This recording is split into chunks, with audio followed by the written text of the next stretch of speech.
Նորվեգական իշխանով պատրաստում ենք բաստուրմա, բաստուրմաչոներ ջան։ Ունենք 2 հատ լավ կտոր, ահա, կտորներից մեկը։ Լեն, սիրուն, մեծ, շատ լավ կտորներ են։ Մենք միտումնավոր վերցրել ենք 2 կտորները։ Հիմա այս փշերը կհանենք սկզբից, հետո կձևենք ընդհանուր ձկները ու կդնենք աղ։ Ունենք այսպիսի գործիք փշեր հանելու համար։ Ահա այստեղից փշերը երևում են, հələ ձեռքով որ նայենք, այսպես առանձնացնելով կգնանք սկզբից։ Այսա, ասենց քաշում ենք փշերը, իրանք դուրս է գալիս արդեն։ Այս է փշերը։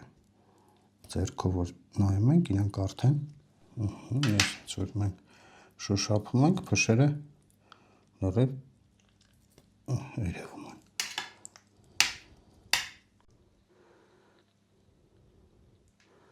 Հիմնական փշերը հանեցինք, հիմա այս անկյունից այսպես կվերցնենք, կմաքրենք, ընկերներ ջան։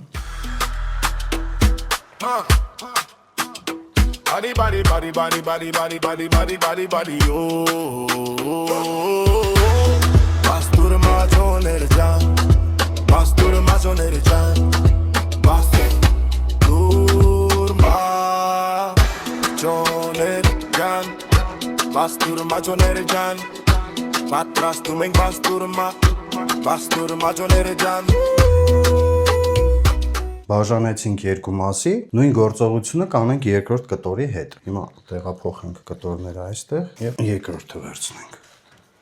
Եթե ուզենաք հանեք փշերը, այսպես ձեռքով հիմա որ ես այսպես շոշափում եմ, լրիվ փշերը այսպես սուր-սուր երևում են։ Ինքը այսպես գալիս է մինչև ստեղ փշերը։ Հիմա հերթականությամբ կհանենք։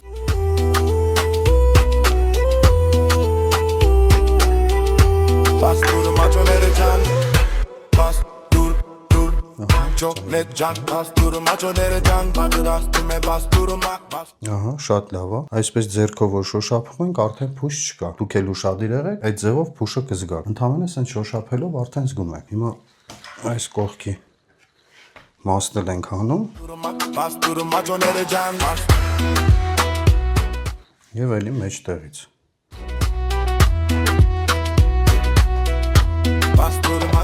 Սովորաբար աղ դնելուց հետո կաշին ավելի հեշտ է դուրս գալիս։ Օրինակ մենք պատրաստեցինք սաղմոն ձկով, կաշին ցույց տվեցինք, որ ավելի հեշտ է դուրս գալիս, որտեղ ինքը արդեն ամբողջական հասունանում է միսը։ Իսկ այսպես մենք կարող է վնասենք միսը, դրա համար թողում ենք։ Աղ դնելուց հետո կհանենք կաշին։